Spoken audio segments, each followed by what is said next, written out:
ሰላም ወደ አድማጮቻችን። አርሰናል እንግዲህ የማይክል አርቴታ የህልም ወይም ፊርማ ከሚባለው ውስጥ የአርሰናል ደጋፊዎችን ሊያስደስት የሚችለው መረጃዎች እየወጡ ይገኛሉ። እንግዲህ ይሳካል ወይ? ገና በጭምጭምታ ያለ ነው። ሮድሪጎን ነው እንግዲህ የሚፈልጉት የማድሪዱን እንግዲህ ይህንን የመስመር ተጫዋች በጣም ይፈልጉታል አርሰናሎች። አርሰናል ከዚህ በፊት ከሪያል ማድሪድ ብዙ ተጫዋቾችን አስፈርመው የመድፈኞቹ ተደስተው ያውቃሉ። የሚሲት ኦዚል ፊርማ፣ የኦዴጋርድ ፊርማ በቅርብ ጊዜ የሚነሱ ናቸው። ማይክል አርቴታ ከመጣ አርሰናል እንግዲህ የዲክላን ራይስ ፊርማ ነው በጣም እንደ ትልቅ የታየለት ለአርሰናል በጊዜው አሁን ባለው ሁኔታ ለውጦችን ሊያመጣ የሚችለው የሮድሪጎ ፊርማ በጣም ለውጥ የሚታሰብበት ነው። እንግዲህ አርሰናሎች ብዙ ብራዚላውያን አሉ። የነዚህ ብራዚላውያን ሚና ይህንን ተጫዋች እንዲፈርም ማድረግ ነው። ገብርኤል ሄሱስ፣ ማርቲኔሊ፣ ገብርኤል ማጋሊሳ አሉ። ስለዚህ ቡድን በሚገባ መናገር የሚችሉ ይሆናል። ሮድሪጎ አርሰናልን በተለይ የግራ መስመሩን እንዲመራ ይፈልጋሉ። እንግዲህ በማድሪድ በቪኒሺየስ ጁኒየር እና በኪሊያን ምባፔ ቦታውን ተቀምጦ ይገኛል። የእሱ ተመራጭ ቦታ የመጀመሪያው ቦታው የግራ መስመር ነው። ከዛ በኋላ አጥቂነት ነው። ሁለቱንም ቦታዎቹን ስለተነጠቀ በቀኝ መስመር ላይ እየተሰለፈ ይገኛል።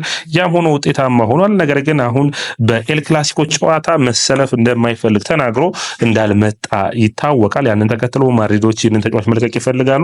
ዣቪ አሎንሶ ስር አዲስ ቡድን ለመገንባት ነው ያስባሉ።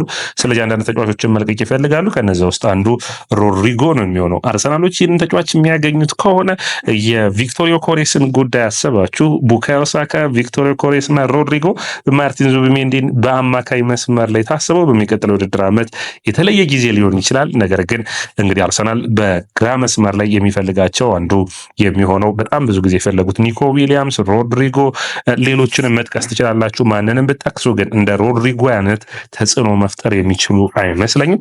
ማድሪድ ከተጫዋቹ 100 ሚሊዮን ዩሮ ወይም 85 ሚሊዮን ፓውንድ ይፈልጋል። ነገር ግን ይህንን ተጫዋች ለማስፈረም ብዙ ቡድኖች ይፈልጋሉ። አንደኛው ሊቨርፑል ነው፣ ሌላኛው ማንቸስተር ሲቲ ነው። ሁሉም ቸልሲን ጨምሮ ሁሉም ቡድኖች ይፈልጉታል። አርሰናል ግን ይህንን ተጫዋች የሚያገኘው ከሆነ የተለየ ብቃቱ የሚያሳይ ነው። ሮድሪጎ ማን ነው ብለን በቀላሉ እስኪ እንናገር። ወደ አድማጮቻችን ብዙዎቹ የምታውቁት ነው። በማድሪድ ቤት አምና ከቪኒሺየስ ጁኒየር ጋር 2 የቻምፒዮንስ ሊግ ዋንጫዎችን ማሸነፍ የቻለ ነው። በጣም የተለየ ተጫዋች ነው። በ18 ዓመቱ ከሳንቶስ ሪያል ማድሪድ መርማዮች አይተው በ45 ሚሊዮን ዩሮ አምጠውት በመጣበት ዓመት በ2019 በ2020 በኦሳሱና እና እንዲሁም ደግሞ በጋላታ ሰራይ ላይ ደግሞ በቻምፒዮንስ ሊጉ ሃትሪክ ሰርቶ ምርጥ ብቃቱን ያሳየበት ጨዋታዎች የሚታወሱ ናቸው። በ21-22 ቻምፒዮንስ ሊግን ያነሳበት የአምና የቻምፒዮንስ ሊግ ብቃቱ፣ ከዛ ውጭ የአጨራረስ ክህሎቱ የአርሰናልን የመጨረስ የአጥቂነት ሚናውን መወጣት የሚችል ነው። ማይክል አርቴታ እንደፈለገ በታክቲካዊ ሂደቱ ማጥቃቱን የሚያሻሽል የሚያስችል ተጫዋች ነው ብዬ አስባለሁ። የዮኮሬስ አይነት አጥቂ አመጣ፣ ሮድሪጎን ካመጣ በጣም አሪፍ የሆነ የአርሰናልን የማጥቃት ክፍል ልናይ እንችላለን።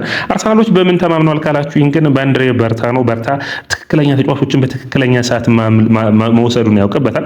አምና ጁሊያን አልቫሬዝን ከማንቸስተር ሲቲ የወሰደበት መንገድ የሚደነቅ ነበር። ስለዚህ አሁን ሌላኛውን ተጫዋች ደግሞ ከሪያል ማድሪድ ጋር ጥሩ ግንኙነት አለው። ይህንን ማድረግ የሚችል ከሆነ ለአርሰናልና ለማይክል አርቴታ ጥሩ ጊዜያቶችን በሚቀጥለው ውድድር ዓመት ይጠበቃል። አንደኛ የማይገመት ተጫዋች ነው ሮድሪጎ።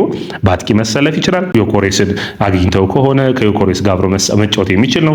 ከፈለጉ ዮኮሬስን ባያገኙም ራሱ በአጥቂ መሰለፍ የሚችል ነው። ለገብርኤል ማርቲኔሊ የተለየ ልምድን የሚያካፍል ይሆናል። አርሰናል እንደ ቡድን በጣም ከፍ የሚያደርግ ተጫዋች ነው ብዬ አስባለሁ።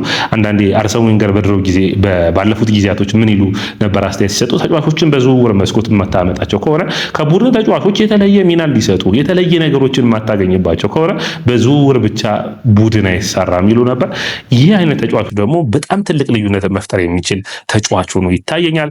አርሰናልን በዋንጫ ፉክክር ለማይክል አርቴታ ጫና ውስጥ ላለው ቡድን የተለየ ለውጦችን የሚያመጣ ተጫዋች ይሆናል።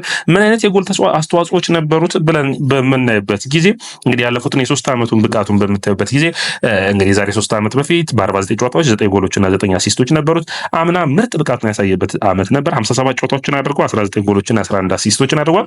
ከቪኒሺየስ ጁኒየር ጋር የማጥቃት ክፍሉን ይመራ ነበር። ዘንድሮ ውድድር ዓመት እንኳን ደከም ያለ ብቃቱን አሳይቷል ብለን ብናየው እንኳን በአጠቃላይ በሁሉም ውድድሮች በ52 ጨዋታዎች 18 ጎሎችን እና እንዲሁም 9 አሲስቶችን አድርጓል። ነገር ግን በላሊጋው ብቻ ካየነው 13 ጎሎችን አስቆጥሯል፣ 10 አሲስቶች አሉት። በጣም ጥሩ ክህሎት ያለው ተጫዋች እንደሆነ የሚታይ ነው። ፐርፎርማንሱ በጣም የተለየ ነው። ይህንን ብቃቱን እንዲያሻሽል የሚጠበቅበት ነው የሚሆነው። ባለፉት ዓመታቶች ከ15 በላይ ጎሎችን እያስቆጠረ ይገኛል። ዘንድሮ ነው እንግዲህ በ13 ጎልና 10 አሲስት ዝቅ ያለው። ስለዚህ ይህንን ብቃቱን ከፍ እንዲል ማሻሻል ማይክል አርቴታ በተለይ ደግሞ መከላከል ላይ ደከም ሊል ይችላል። ነገር ግን ነፃነትን ሰጥተህ ለአርሰናል ሌሎች ተጫዋቾች እንዲከላከሉ አድርገህ ጎሎች እንዲመጡ ማድረግ የዚህ ተጫዋች የተለየ ነው። በሎ ብሎክ የሚጫወት ቡድን ውስጥ የተለየ ሚና ይኖረዋል። ይህ ተጫዋች በማድሪድ የመቀጠሉ ነገር በጣም አጠራጣሪ ይመስለኛል። ከዣቪ አሎንሶ መምጣት ተከትሎ ዣቪ አሎንሶ አንድ አጥቂ ነው የሚፈልገው። ከዛ 3-4-3 ያጫወት ስታይሉ በመስመር ላይ አርዳ ጉለር የተሻለ በማድሪድ መጎልበት የሚችል ተጫዋች ሆኖ ይታያቸዋል። ስለዚህ ይህንን ተጫዋች የመለቀቅ ዕድላቸው የሚጠበቀው ከኪሊያን ምባፔና ከቤሊንጋም ጋር ግጭት ውስጥ ገብቷል። ከቪኒሲየስ ጁኒየር ጋር ጥሩ ግንኙነት ያላቸውና ጥሩ ጓደኛ ማቾች እንደሆኑ ይታወቃል። አምና ማድሪድ በላሊጋውና በቻምፒዮንስ ሊጉ ስኬታማ ሲሆን የሁለቱን ቦታዎች በመሸፈን ሲጫወት የነበረው እንግዲህ ቪኒሲየስ ጁኒየርና ኪሊያን ምባፔ በሁለት አጥቂ መጫወት የሚችል ነው። በ10 ቁጥር ሚና መጫወት የሚችል ነው። ከኳስ ጋር ያለው ክህሎት በጣም የተለየ ነው። እንግዲህ አንዳንድ ክህሎቶችን እስኪ እናወራካለን። አንደኛ በተሳካ ሁኔታ ድሪብል ማድረግ የሚችል ነው። ከአርሰናል የአጥቂ መስመር ተመራጮች ደግሞ በጎል አጨራረስ በጣም የተሻለ ነው። እድሎችን መፍጠር የሚችል ነው።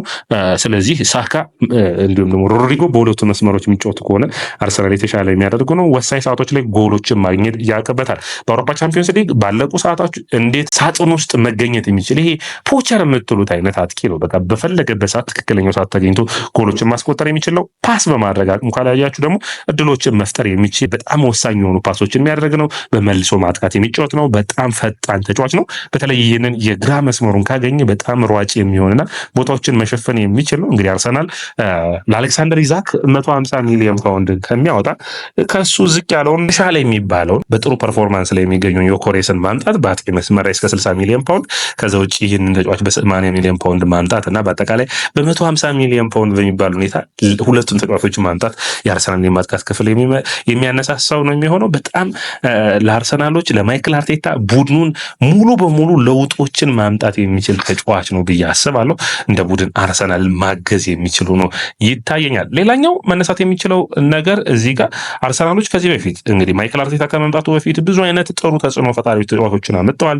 የኦዚል ዝውውር፣ የሳንቼዝ፣ የኦቢሜያንግ፣ የአሌክሳንደር ላካዜት የምታስታውሷቸው አይነት ተጫዋቾች ናቸው። አሁን ለውጦች መምጣት የሚያስፈልጉት ማጥቃት ክፍሉን በማነሳሳት ላይ ነው። አንድሬ በርታ እዚህ ላይ በሚገባ እየሰራ ይገኛል። አሁን የበረኛውን ጉዳይ የጋርሲያን ጉዳይ የተወው ወይም ደግሞ የተሻለ ገንዘቦችን ለዚህ ተጫዋች ማውጣት የለብንም፣ ሌላ መስመሮች ላይ መሻሻል ይጠበቅብናል በማለት ነው። ስለዚህ አንዱ እንግዲህ የዙቢሜንዲ ዝውውር የተጠናቀቀ ይመስላል። ኦልሞስት ወደ 50 ሚሊዮን ፓውንድ ነው። በ200 ሚሊዮን ፓውንድ ዙቢሜንዲ እንዲሁም ደግሞ ሮድሪጎን እና ዮኮሬስን የሚያመጡ ከሆነ ሶስቱ በቀጥታ ቋሚ 11 ውስጥ መሰለፍ የሚችሉ ነው የሚሆኑት። አርሰናልን በሚገባ ማሻሻል የሚችሉ ይሆናል። ሌሎች ተጫዋቾችን በመልቀቅ ደግሞ የተከላካይ መስመሩን የአማካይ መስመሩንም ማሻሻል የሚያስችልን ዝውውር ማሳለፍ ይችላሉ። ነገር ግን ሮድሪጎ ሲነሳ የአውሮፓ ቻምፒዮንስ ሊግ ስኬቱ በተለይ ደግሞ ታታሪነቱ በትክክለኛው ሰዓት ትክክለኛ ቦታ በመገኘት ፖቸር የምትሉት የአርሰናልን የአጥቂ ችግር መቅረፍ የሚችል ተጫዋቹ ነው ይታየኛል።